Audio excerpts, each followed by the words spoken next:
Discord app login or password is invalid, problem solve. Hey everyone, welcome back to our channel. In this video we're going to learn how we can solve if Discord says that our login is invalid, so make sure to watch the video till the end. If you've been trying to log in from the app but then it simply gives you that either the email or password is invalid, so how do you go ahead and then fix that? Now first of all, it could be the application's fault as well, not only your credentials. So long press the Discord app icon, tap the I button to come to the app information page here. Then from here, just go to the option called storage, clear cache, and make sure to also clear the data.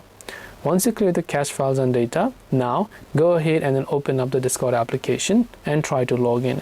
Now if it says that your login or password is invalid, then it definitely means that one of the information is not correct. So you can try to tap on the forgot password option here, enter the email or phone number associated with your Discord account, and it will send a reset link. So once you reset your password, you will be able to log in. So check whether or not your email and password are entered correctly.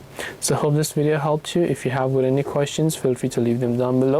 Thank you for watching till the very end of the tutorial, and see you soon in the next video.